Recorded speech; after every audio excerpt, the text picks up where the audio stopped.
आप देख रहे हैं SDM न्यूज़। मैं हूँ रियाद अंसारी। इस वक्त मैं ऐतिहासिक शहर औरंगाबाद से बात कर रहा हूँ और आज का जो मेरा विषय है, आज औरंगाबाद से शाये होने वाले जो महाराष्ट्र में मराठवाड़ा में मकबूल आम पेपर है, औरंगाबाद से उर्दू ज़बान में शाये होते हैं। एक पेपर का नाम है औरंगाबाद टाइम्स। इसके फ्रंट की एक न्यूज़ है, देखिए। इसके ऊपर लिखा हुआ है फ्रंट के ऊपर, इस बार भी मोदी जीत गए तो बीजेपी मुल्क पर मुस्तकिल हुकूमत करती रहेंगी। ये जमहूरियत को बचाने का आखिरी मौका है। खड़गे, वोटिंग मशीन के बगैर बीजेपी ग्राम पंचायत का इलेक्शन तक नहीं जीत सकती, संजय राउत। ये इसकी हेडिंग है। और एक एशिया अखबार, ये भी औरंगाबाद ज़िले से शाये होता है।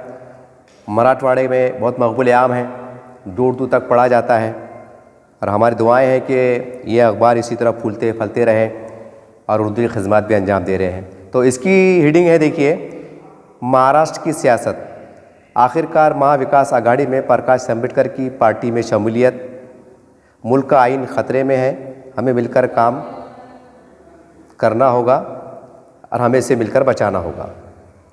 ये एशिया अखबार की हेडिंग है, ये फ्रंट है दोनों की। अब देखिए, ये तो है, सोचा चलो इसके ऊपर भी तबसरा कर लो, क्योंकि आज 75 सालों से अगर हम पुराने अखबारात का, हमारे पुराने दानिशर साहिबान का, पुराने लीडरान का, उनके बयानात का अगर हम तग़ज़िया करें, उसका हम जायज़ा लें, तो हमें मालूम पड़ता है कि ये कोई नई बात नहीं है। वैसा एक कहावत मशहूर है ना कि भाई पुरानी शराब और बोतल नवी, ऐसा कहा जाता है समझने के वास्ते। तो देखिए, देश के 25 करोड़ मुसलमानों को ये समझने की ज़रूरत है कि जब से देश आज़ाद हुआ तो आज तक लगातार सियासी तौर पर मुसलमान ख़तरे में थे और वो ख़तरा हर 5 साल में बढ़ते जा रहा था। जब जब लोकसभा के, विधानसभा के चुनाव आ रहे थे, लोकसभा के चुनाव मुल्किन सतह पर होते हैं, जिसमें चुन के आने के बाद नुमाइंदे पार्लियामेंट में जाते हैं और विधानसभा में लोग जो है तो इसमें जाते हैं, जो रियासत की होती है, विधान राजभवन में जाते हैं। तो कहने का मतलब क्या है, हर 5 साल में पूरे देश में जहाँ जहाँ विधानसभा के इलेक्शन हो रहे थे, हर रियासतों में, तो लगातार 5 साल, हर 5 साल को मुसलमान ख़तरे में जा रहा था, ख़तरे में जा रहा था, ख़तरे में जा रहा था। एक बहुत मुनज़्ज़म तरीके से मीठा जहर देकर, झूठे वादे मुआहदे कर कर मुसलमानों को बहुत मुनज़्ज़म तरीके से तबाह और बर्बाद करने का काम लगातार खामोश तरीके से जारी था सियासी एतबार से। और उस तबाही का जो आखिरी नतीजा निकला, यानी कि मुसलमानों की सबसे बड़ी तबाही, यानी उसके बाद कोई तबाहीश नहीं, वो थी इस मुल्क में बाबरी मस्जिद की शहादत। ये सबसे, बोलते ना, आखिरी लवी की कील ठोकते, ये वो मामला था। और 75 सालों में मुसलमान पूरे देश भर में, चाहे वो अलग अलग सेकुलर पार्टी क्यों ना हो, उनके झांसे में जा रहा था। और हर पार्टी हर चुनाव में ये कह रही थी कि हमें वोट दो, न तो फ़िरक़ा परस्त ताकतें मैदान में आ जाएंगी, फ़िरक़ा परस्त ताकतें इक़्तिदार में आ जाएंगी। हमें वोट दो, न तो तुम्हारे साथ जुल्म ज़्यादती होंगी। हमें वोट दो, न तो ये देश हिंदुत्व बन जाएगा। हमें वोट दो, न तो इस यहाँ का देश का संविधान ख़तरे में पड़ जाएगा। हमें वोट दो, यहाँ जमहूरियत ख़त्म हो जाएंगी। हमें वोट दो। ऐसी कई तरह की हर इलेक्शन में अलग अलग बातें, कभी मदारिस के नाम पर, कभी ख़बरस्तान के नाम पर, कभी शरीयत के नाम पर, कभी बुरखे के नाम पर, कभी मुस्लिम पसल्ला के नाम पर, कभी तलाक़ के नाम पर, कभी हिलाला के नाम पर, कभी हिजाब के नाम पर। मतलब कैसे कैसे कैसे हर 5 साल में एक नया जाविये से जो है तो मुसलमानों को एक तरह का, यानी इतना बिचका देते थे कि देश का मुसलमान हड़बड़ा जाता था। उसे समझ में नहीं आता था कि अब ये इतने कम वक्त में हमने क्या करना, इतने कम वक्त में हमने क्या करना है। एक आम मुसलमान बेचारा घबरा जाता था। उसमें क्या होता था, जो हमारे पास जो लीडरशिप में है, मुल्की सतह पर भी और रियासती सतह पर भी, जो कौम के दलाल हम जिसे कह सकते हैं, एक बड़ी संख्या देश में ऐसी भी थी कि जिन्होंने, ये दलालों ने क्या करे, मतलब मुसलमानों को डरा कर, कभी वरला कर, कभी कुछ, कभी इस्लाम का नाम लेकर, कभी कब्रिस्तान का नाम लेकर, कभी शरीयत का नाम लेकर एक ऐसा पत्ता फेंकते रहे कि मुसलमान भी परेशान हो गए। और हमारे पास मतलब उलमा इकराम, हम जब हदीस में पढ़ते हैं, तो मैं नई बात नहीं कर रहा, ये बड़ी बात में संभल के कर रहा कि दो उलमा इकराम पाए जाते हैं, एक जो हक परस्त है, जो हक के अलमबरदार है, और एक उलमा सू। और इसका जिक्र हदीसों में है, कोई ऐसा नहीं कि मैं किस पे तहमत लगा रहा, ये मैं अपने अखल लड़ा रहा। उलमा सू, उलमा सू उसे कहते हैं जो उलमा तो रहेंगे, दाढ़ियाँ तो रहेंगी, बड़े बड़े वाइट कपड़े तो रहेंगे, जुब्बे तो रहेंगे, इमामें भी रहेंगे, हाथ में तस्बीह भी रहेंगी, जेब में दो दो मिसवाक दिखेंगी, अल्लाह अकबर सुभान अल्लाह, ऐसा वैसे मतलब इबादतें चलते फिरते इबादत करते नजर आएंगे, लेकिन उनमें एक छुपी हुई वो तादाद भी रहेंगी जिसे उलमा सू करार दिया गया है। अब ये बहुत बड़ा हिसास मसला है, और मैं समझता हूँ जो दीन के जानकार हैं वो बेहतर समझ सकते हैं मैं क्या बोलना चाह रहा हूँ। यानी कि एक टोला, हदीसों में जिक्र है, ऐसा नहीं कि मैं नौज़बिल्ला माज़अल्लाह, क्योंकि मैं तो इतना अदब करता हूँ उलमा इकराम का, क्योंकि उलमा इकराम अंबिया के वारिस हैं, हम तो उनके पैर की धूल की बराबर भी नहीं कर सकते, इतना बड़ा उनका मुकाम है। लेकिन जब हदीसों में लिखा गया है कि उलमा सू भी रहेंगे, तो जाहिर सी बात है फिर नौज़बिल्ला माज़अल्लाह हदीस झूठी नहीं हो सकती। तो अब उलमा सू का जो टोला था, एक टोला वो भी काम कर रहा था जो आज भी है, जो अलग अलग चेहरे बना के आता, कभी कभी अलग नामों से आ जाता, कभी कभी अलग तंजीम के नाम से आ जाता, एक अजीब गरीब सूरत हाल बन के आती, और वो भी जो है तो खामोश तरीके से मुसलमानों को घेरने का काम करते, और ये कहते कि देखो भाई ये सेकुलर को ताकतें वोट देना है, नहीं तो फ़िरका परस्त ताकतें जीत के आ जाएंगी। जबकि सच्चाई क्या है? सच्चाई ये है कि फ़िरका परस्त मतलब इस सेकुलर ताकतों ने ही, सेकुलर पार्टियों के मतलब बड़े बड़े पार्टियों के ज़िम्मेदारों ने ही मुल्की सतह पर और रियासती सतह पर फ़िरका परस्त ताकतों को पनपने का मौका देती गई। शायद सेकुलर पार्टियों का अंदाज़ा नहीं होगा कि जिन्हें हम, जो मुट्ठी भर लोग जिनके नाम पे हम राजनीति कर रहे हैं और जिनका इस्तेमाल हम मुसलमानों को डराने के लिए कर रहे हैं या गरीब जनता को भोले भाले डराने के लिए कर रहे हैं, तो उनको पता भी नहीं होगा कि यही लोग हमारे आगे चल के हमारे बाप बन जाएंगे। ये उनको सोचा भी नहीं था। और हुआ क्या, सेकुलर पार्टियों जब कई दंगे हुए, आपने देखा पूरे देश भर में छोटे बड़े मिला के दंगे हुए, तो दंगों में जो बेकसूर मारे गए थे, जो अखबार में छपा था कि भाई पता नहीं कितनी इमलाक जली, कितनी बेटियों की इज्जत पामाल हुई, कितने लोग बेकसूर जेलों में गए, फिर पेपरों में आया, फिर हाई कोर्ट से सुप्रीम कोर्ट से बरी हुए सबूत नाकाफ़ी मिलने के बिना पर। ऐसे अलग अलग मौके पे हमने देखा है कि कोर्ट से इंसाफ मिला, हाई कोर्ट से इंसाफ मिला, सुप्रीम कोर्ट से इंसाफ मिला। दिन दंगों में या जो भी शख्स बात में पकड़े गए थे, कई नौजवान की ज़िंदगी बर्बाद हुई। अब जिनकी ज़िंदगी बर्बाद हुई या जो बेटी की इज्जत लुटे गई, ये जो गरीब की दुकान जेली होंगी, तो उसके दिल से बदवा निकली थी। तो वो बदवा का असर है, वो बदवा का असर है कि आज जो सेकुलर पार्टियाँ जो है ना, तो मारे मारे फिर रही। तो आज सेकुलर पार्टी के अंदर खौफ का माहौल है कि पता नहीं हमारा कौन सा नेता, कौन सा बंदा जेल में चल लेंगे। अरे भाई, एक सीधी सी बात है, जो आदमी ने कभी ज़िंदगी में बेईमानी नहीं किया, कभी झूठ नहीं बोला, तो उसके ऊपर कोई कार्रवाई का सवाल ही नहीं होता, कोई कार्रवाई का सवाल ही नहीं होता। लेकिन जो लोग मतलब जेल में जा रहे हैं या इनको डराया जा रहा है, तो भाई दाल में कुछ काला होगा ना, दाल में कुछ काला होगा ना। डरने लपकने की बात ही नहीं है, डरने लपकने की बात ही नहीं है। मतलब अपने दौर इख्तियार में गरीबों के मतलब काम करना था, जो स्कीमात के अंदर जो भ्रष्टाचार हुए, जो पेपरों में आया था, तो जाहिर सी बात है कि गरीबों का जमाल अलग तरीके से कानून के ज़रिए से कैसा पता नहीं हथकंडे इस्तेमाल करके आपने उसको पचाया, दबाया, तो वो गरीबों की बदवा जब लगी, ऊपर वाले ने, भगवान ने, अल्लाह ने सुना, तो तुम्हारा बांध काम हुआ। फिर बांध काम ऐसा हुआ कि तुम्हारी सरकार भी गई, तुम्हारा नाम भी गया, तुम्हारा निशान भी गया, पार्टी के लेने देने पड़ गए, आज मारे फिर रहे, कोई पुरसाने हाल नहीं।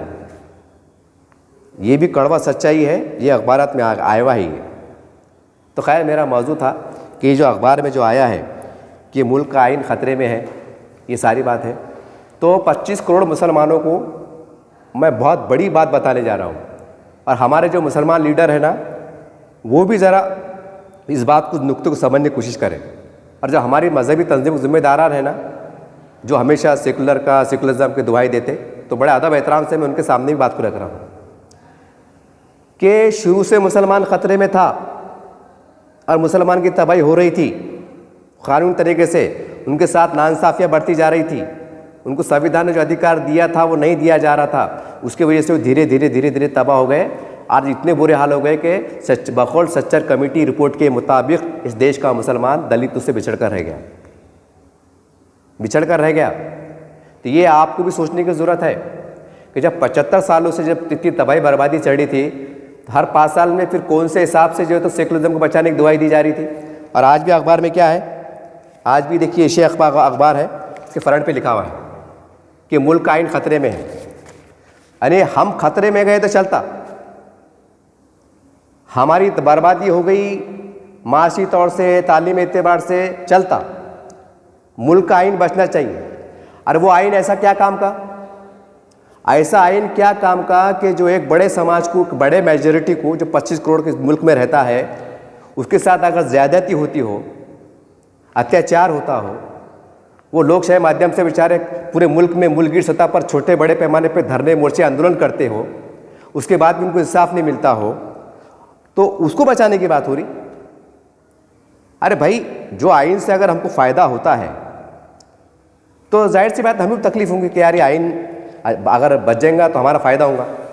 अरे जब से आइन बना, जब से आज तक मुसलमान पहले 35% हुआ करते थे, आज 1% भी नहीं है।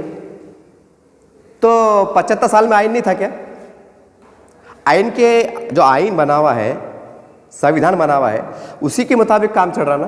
पूरे पॉलिसियाँ बोलो, ये बोलो, सरकारें बोलो, तो फिर मुसलमानों का बांधकाम क्यों हुआ? फिर आप ये ऐसी ये झूठे सच्चे जो है, मतलब अखबार की गलती नहीं इसमें, मैं जो बयानात उधर से आ रहे, अखबार का मसला नहीं है ना, तो आप बोलेंगे अखबार की किससे चढ़ रहेगा। इसमें जो हेडिंग आ रही कि मुल्क का आइन खतरे में, अरे बाबा हम तो तबाह बर्बाद हो गए। हम बोले तो मुसलमान तबाह बर्बाद हो गए, हम तो कहीं की नहीं रहे। तो अब ये खतरे में है, नहीं है, खतरे में है, हाउस में है, तालाब में है, क्या मतलब आता, क्या मतलब आता? तो कहने का मतलब क्या है, अब मैं आपको अंदर की बात बढ़ा कि जो बिछड़ी जाति के जो लोग हैं, जो कई जिनको आरक्षण मिला हुआ है, जिनको आदरणीय डॉक्टर बाबा साहब अम्बेडकर ने मतलब जो लिख के गए थे, अब जाहिर सी बात है कि जब आइन बदलने की बात हो रही, ऊपर वाला अल्लाह भगवान ना करे बदलने की बात हो रही, तो मोटी अक्ल से सोचो इसमें सबसे बड़ा नुकसान किसका है? उसका है जिसको बड़े बड़े आरक्षण मिले हुए हैं। आज भी अखबार में देखो, बड़े बड़े जब भी जगह निकली पोस्टिंग की, नौकरी की, तो पहले लिखा हुआ था कि बिछड़ी जाति के लोगों ने आना, उनकी कास्ट भी लिखी हुई आती, और दूसरों ने नहीं आना, जो जात में आते उन्होंने नहीं आना। तो मुसलमानों का नंबर तो आता ही नहीं, क्योंकि मुसलमान ज़्यादातर ओबीसी में आते, आता ही नहीं। वो इल्ला माशाल्लाह शिरने के 4 दाने बोलने के 1 दाना भी नहीं मिल रहा। ये है मतलब उन पे बला आ रही तो बोले संविधान खतरे में है। अब सवाल ये है, ज़रा एक गिलास ठंडा पानी पियो, ज़रा सोचो 75 साल में जो बिछड़ी जाति के अलग अलग पार्टी के जिम्मेदार हुआ करते थे, जो आज भी है, और कुछ समझो रिटायर हो गए या कुछ जिनका ऊपर चले गए, समझ रहे बात को आप? तो उनको भी दिख रहा था ना यार मुसलमानों के साथ नाइंसाफ़ी हो रही, ये इनको हमको इंसाफ दिलाना पड़ेगा, इनसे हमको हाथ मिलाना पड़ेगा। ये बात तो सोचना चाहिए था, लेकिन किसने सोचा नहीं, किसने सोचा नहीं, और मामला चलते रहा, क्योंकि उनको नुकसान नहीं हो रहा था ना 75 सालों में। जो समाज हम इतिहास में पढ़ते हैं, ऐसा समाज जिसके पीछे झाड़ू बांधी जाती थी, गांव के बाहर रखा जाता था, कुएं से पानी लेने की अनुमति उनको इजाज़त नहीं थी, इतना छूत छात का माहौल था। ऐसे परिवार के लोग, ऐसे समाज के लोग जब पुलिस कमिश्नर बनेंगे, कलेक्टर बनेंगे, बड़े बड़े आमदार बन जाएंगे, खासदार बन जाएंगे, कानून साज इदारों में जाएंगे, लोग उनको सल्यूट करेंगे, उनको तो चढ़ रहा था ना। अरे उनको तो उनका गिराफ तो बढ़ रहा। मुसलमान 35% है, बढ़ते मट्टी मिल गए। और जो समाज को मतलब धिक्कार आ जाता था, उन पे अत्याचार करते थे, जो भी आपने इतिहास में पढ़ा है, वो समाज बढ़ते बढ़ गया। समझ रहे आप मैं क्या बोलना चाह रहा था? यानी कि संविधान पहले मतलब संविधान बना जब से आज तक खतरे में कौन था? हम थे। हम बोले तो मुसलमान थे, खतरे में सबसे ज़्यादा तो हम ही थे। मगर अफसोस इस बात का है कि हमारे पास जो मुट्ठी भर जो पूरे देश स्तर पर कुछ गद्दार किस्म के मुसलमान लीडर थे, उस ज़माने में भी थे, आज भी है और क़यामत तक रहने वाले हैं। और जो हमारे पास उलमाए सू का जिक्र किया है हदीसों में, ये पहले भी थे आज भी हैं और क़यामत तक रहने वाले हैं। इन्होंने ऐसा काम बताए हुए, चंद मुट्ठी भर लोग हैं, वो मुट्ठी भर लोग हैं। 95% हमारे जो उलमा इकराम है बड़े काबिल एहतराम है, अल्लाह उनको जज़ाए खैर दे। लेकिन 5% मैं समझता हूँ जो अखबार में पढ़ता हूँ, और हदीस में जिक्र है ना भाई, कोई ऐसा नहीं कि मैं किस पर तोहमत लगा रहा, मेरी क्या ज़रूरत, मेरी क्या मजाल, लेकिन हदीस को तो मानना पड़ेगा, हदीस को तो मानना पड़ेगा। लेकिन आज उलमा सूफ़ के ऊपर भी कुछ ज़्यादा तस्करा नहीं करते। क्यों नहीं करते? जुमे की नमाज़ों में उलमा सूफ़ का जिक्र क्यों नहीं आता? इक्का दुक्का बार आता। और उलमा सूफ़ का मतलब क्या है? मेरी आपसे गुजारिश है तमाम उलमा इकराम से कि आने वाले जुमा में इसका इज़हार करो, इसका ऐलान करो कि उलमा सूफ़ का मतलब किसे कहा जाता है, उलमा सूफ़ किसे कैसे जाता है, उलमा सूफ़ का रहन सहन क्या होता है, उनको दाढ़ी होती है कि नहीं होती है, तस्बीह होती है कि नहीं होती है, वो इस्लामी लिबास पहनते हैं कि नहीं पहनते, ये आपको बताना पड़ेगा ताकि हमें भी, हम नस्लों को भी मालूमात तो पड़े उलमा सूफ़ का मतलब क्या होता है। मैं भी मेरी नस्लों को बताऊँगा कि हमारे उलमा इकराम ने जामा मस्जिद में ऐलान करे है उलमा सूफ़ इसे कहते हैं, हम ही नस्लों को बताएंगे ना। उलमा सूफ़ पे बात ही नहीं करते, कोई इक्का दुक्का लाइन आ जाती, छोटा मोटा बयान आ जाता, बाद में टाई टाई फिश, ये बात थी। दूसरी बात ये है कि आज प्रकाश अंबेडकर साहब महाविकास आघाड़ी में चले गए, ये इसके अखबार में आया है। अब महाविकास आघाड़ी बोले तो कौन? कांग्रेस पार्टी, राष्ट्रवादी पार्टी शरद पवार साहब की और शिवसेना। अब इलेक्शन में क्या होगा, इसके ऊपर भी बहुत कीचड़ उछाला जाएगा। क्यों? और बाबरी मस्जिद को लेकर शिवसेना के जो बयानात थे, खासकर उद्धव ठाकरे साहब के जो बयानात थे, विधानसभा के अंदर थे, बाहर थे, जो भी थे, प्रेस के थे, सबको मालूम है, आप यूट्यूब पे जाके चेक कर सकते हैं।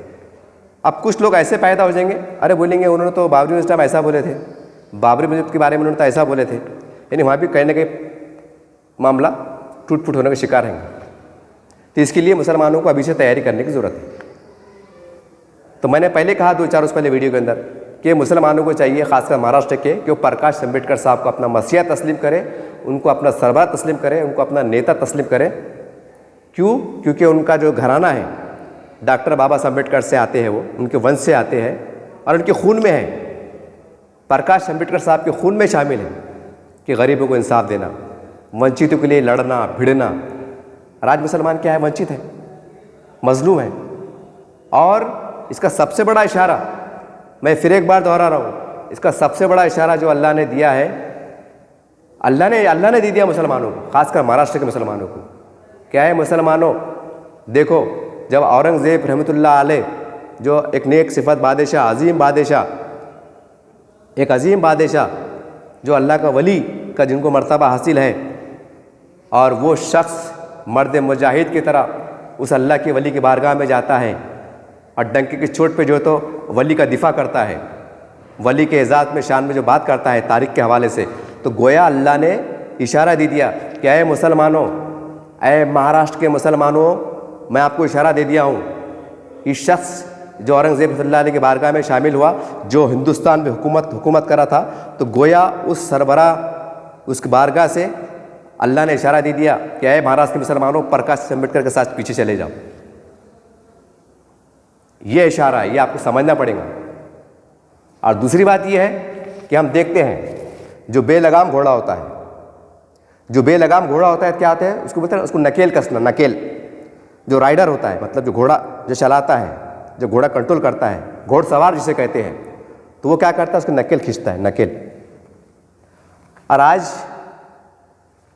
शिवसेना के बारे में जो बात मशहूर है उनके बयानात को लेकर, तो आज मुसलमान जब इलेक्शन आएंगे तो तशवीश का शिकार होंगे कि भाई इन्होंने तो ऐसा बोले थे, इन्होंने तो जाते जाते औरंगाबाद का नाम समझ कर दिए थे, ऐसा बहुत सी बातें आएंगी। अब अगले सरकार बनने के बाद लफड़े हुए तो ऐसा हुआ तो वैसा हुआ तो, ऐसे दिल में ख्यालात आएंगे। तो मुसलमानों को घबराने की ज़रूरत नहीं है। जो बेलगाम घोड़ा रहता है ना, तो उसको नकेल कैसे जाती है। तो प्रकाश अंबेडकर साहब है ना, तो ऐसे माहिर घोड़सवार है जो सरकार चला रहेंगे, जो बड़े रहेंगे, तो इनको नकेल कसेंगे, नकेल। प्रकाश अंबेडकर के अंदर वो दमखम है कि वो सरकार की नकेल कसेंगे। खबरदार, ज़्यादा भागना नहीं, बाउंड्री क्रॉस करना नहीं, एड़े चाले करना नहीं, खबरदार, मुझे प्रकाश अंबेडकर कहते हैं। अब ब्रिलियंट आदमी साहब, ब्रिलियंट आदमी है। तो कहने का मतलब क्या है? प्रकाश अंबेडकर साहब जो गए ना, तो ये भी अल्लाह ने उनसे काम लिया कि आने वाले समय में अगर मुख्यमंत्री बनते हैं और कुछ गैर ज़रूरी बात होती है सियासी एतबार से, तो प्रकाश कमेटी साहब नकेल खींचेंगे। नकेल खींचने क्या था, घोड़ा चिल्लाता है, घोड़ा चिल्लाता उचकता, ऐसे प्रकाश कमेटी साहब कंट्रोल करेंगे। तो आपको बिचकने की ज़रूरत नहीं है।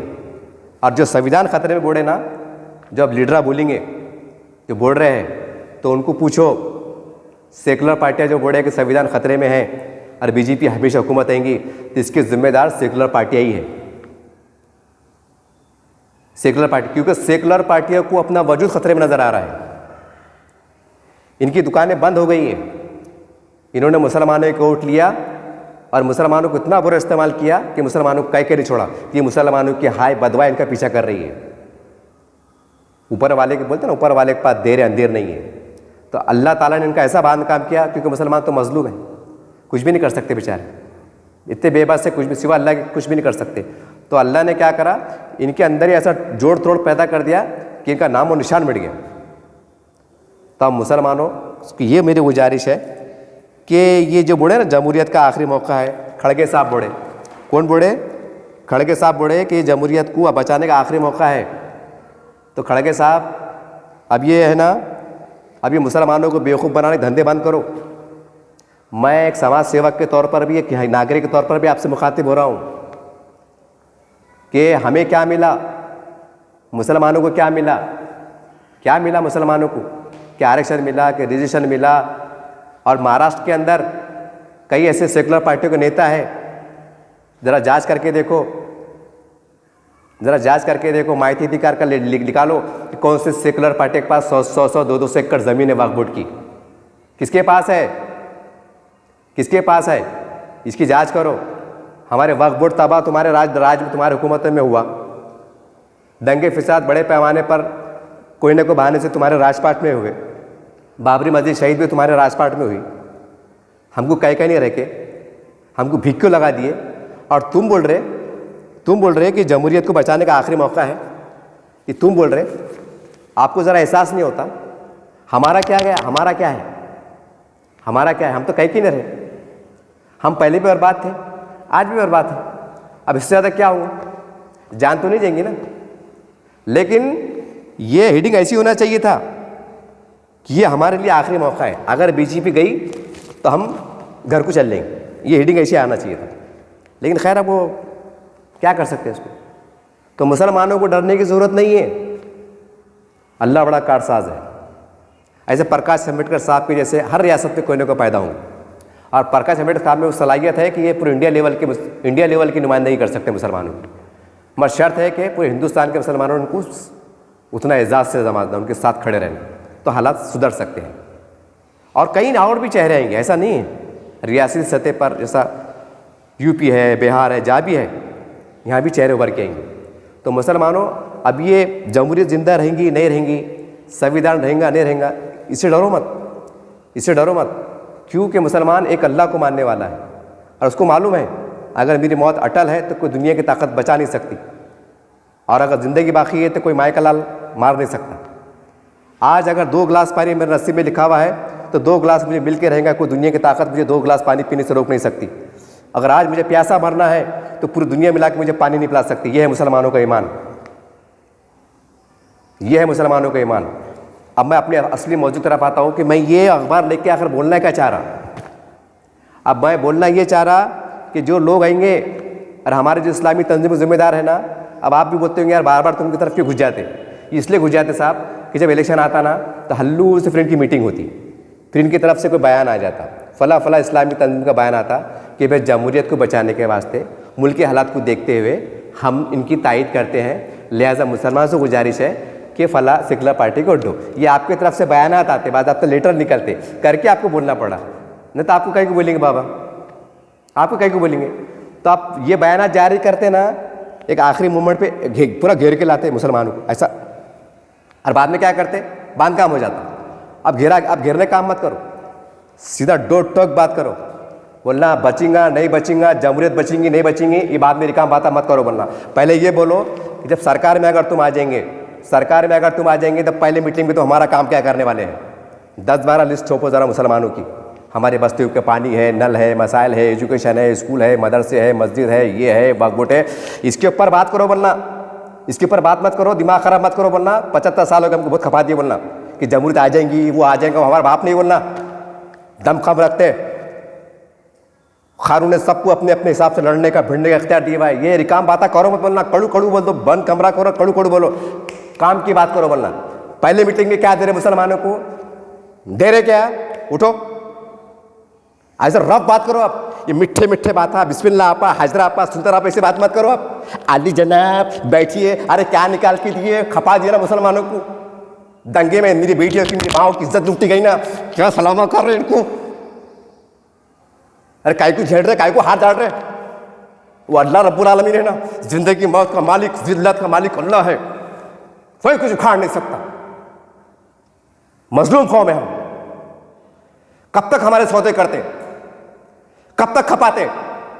काम की बात करो। आप क्या दे रहे और क्या ले रहे, चाहे कोई भी इस्लामी तंजीम हो, और डट के बोलो। सब एक हमाम में नंगे हैं, ये मत बोलो कि वो अच्छा ये बुरा है। एक ने बाबरी मस्जिद को तोड़ने के लिए दरवाजा खोला और दूसरे ने बांध काम कर दिया, क्या फर्क रहा है दोनों में।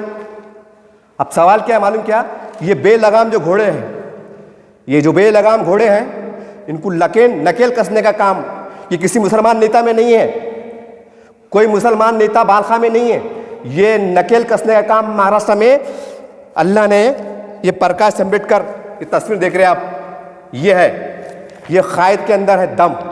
जो बेलगाम घोड़ों को अगर आगे फैसले गलत लेंगे ना, ये लगाम खींचेगा, खबरदार। मुसलमानों ने मेरे पे भरोसा किया है, मैं मुसलमानों को धोखा नहीं दे सकता। तो हमको ऐसे लोगों को चुनना पड़ेगा। आप जो ऐसे बेलगाम घोड़े जो ऐवानों में बैठते हैं, मंत्री बन जाते हैं और बाद में मनमानी फैसले करते हैं ना, तो लगाम कसने के वास्ते मुसलमान नेता नहीं कर सकते, मुसलमान नेता नहीं कर सकते। जो उन पर आरोप लगते ना, कुर्सियाँ उठाने वाले, शतरंजे बिछाने वाले, झाड़ू मारने वाले सही लगते, गलत नहीं लगते। अगर तुम वो काम नहीं करते थे तो आज मुसलमान खपते नहीं थे, आज खपते नहीं थे। तो कहने का मतलब क्या है, खुदारा ये हिडिंगा जो आ रही ना, मुल्क का इन खतरे में, डरो मत, कोई खतरे में नहीं है। हम पहले खतरे में थे, हम तब बर्बाद हो गए। हम तो इतने नंगे हो गए, उतने नंगा नंगे का निचोड़ेंगे क्या, वो हालत पे आ गया। अब क्या हमको डरा रहे बोलना तुम, अब क्या डरा रहे।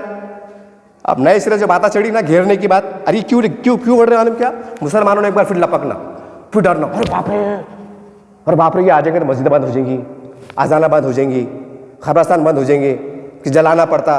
ऐसा चल रहे थे मुट्ठी भर शरारत पसंद, झूठ बोलने वाले, मक्कार, गद्दार, मीर जाफर की औलाद, उसमें कोई उलमाए सू भी फिरते टोला बना के, हदीसों में जिक्र है ना उसका। तो अब मुसलमानों को जागने की जरूरत है।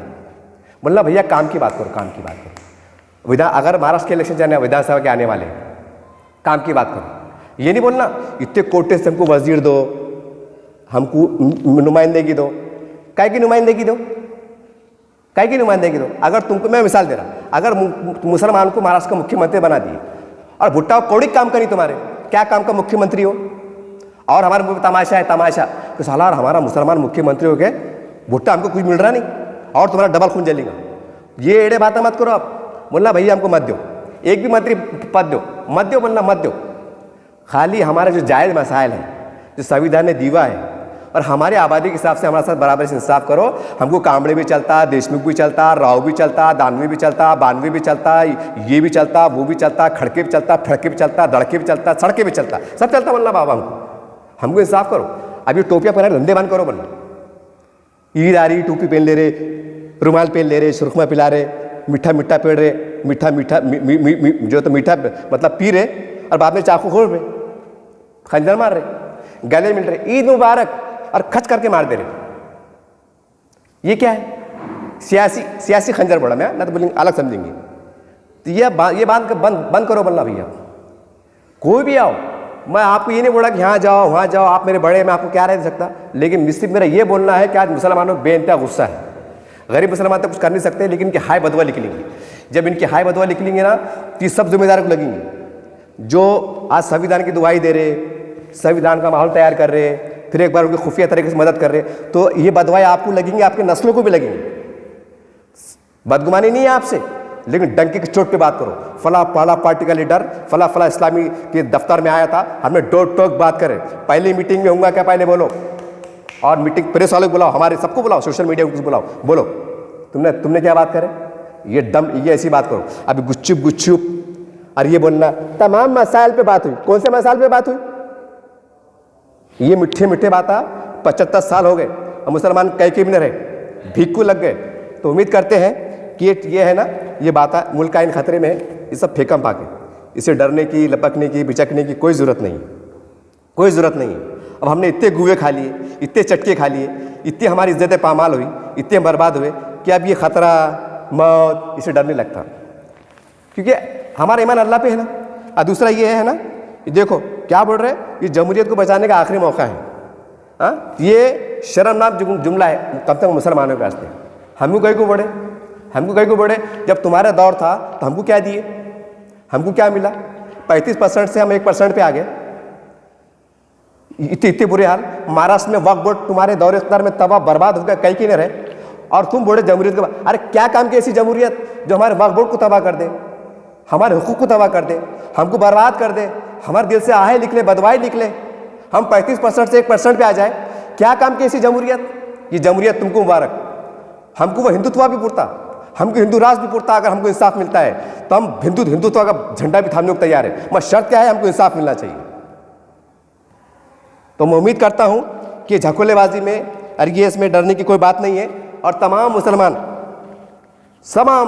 सामाजिक संगठन हो, मजहबी जिम्मेदार हो, ये हो, सेकुलर, छोटे हो बड़े हो, देखिए मैं सबका एहतराम करता हूँ, सबकी इज्जत करता हूँ। आपसे हाथ जुड़ के रिक्वेस्ट है, खुल के बात करो, डट के बात करो, लेने देने की बात करो, और डंके के चोट बोलो, मीडिया के सामने बोलो। ये गुपचुप में मिल जा रहे ये मत करो। और जो ऐसे चेहरों को पहचानो, जैसा महाराष्ट्र में प्रकाश अम्बेडकर, ये बेलगाम घोड़ों को नकल कसने का हुनर जानते हैं।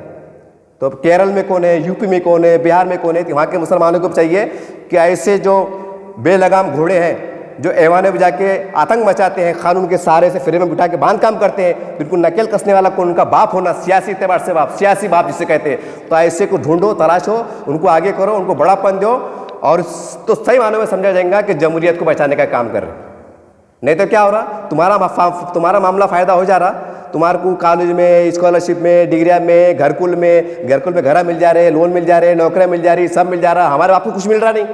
फिर ऐसा बचा कि नहीं बचा, क्या मतलब आया? ये एकदम साफ सुथरी बात है। तो उम्मीद करते हैं कि बड़ी साफ वजाहत वाली बात है। इस पर तनकीद करना, कि उसको ज़बरदस्ती बदनाम करना मकसद नहीं था, लेकिन जमहूरियत ने बाबा साहब के जो संविधान ने मुझे बोलने का अधिकार दिया है। मैं समाज सेवक भी हूँ, पत्रकार भी हूँ, और मुस्लिम समाज से बिलोंग करता हूँ। तो मेरे समाज पर अगर अत्याचार होता है तो मुझे बोलने का अधिकार है, मुझे आवाज़ उठाने का अधिकार है। मैं उम्मीद करता हूँ कि तमाम बातों को बहुत खुले जहन के साथ लें, एक अल्लाह पे भरोसा करें, और हिंदू मुस्लिम इत्तेहाद के लिए साथ साथ हम हिंदू मुस्लिम एकता के लिए भी क्या कर सकते हैं, मुल्क की सालिमियत के लिए और ज़्यादा हम क्या अच्छा कर सकते हैं, तमाम पहलुओं पे चलो और खुल के चलो। जय हिंद, जय महाराष्ट्र।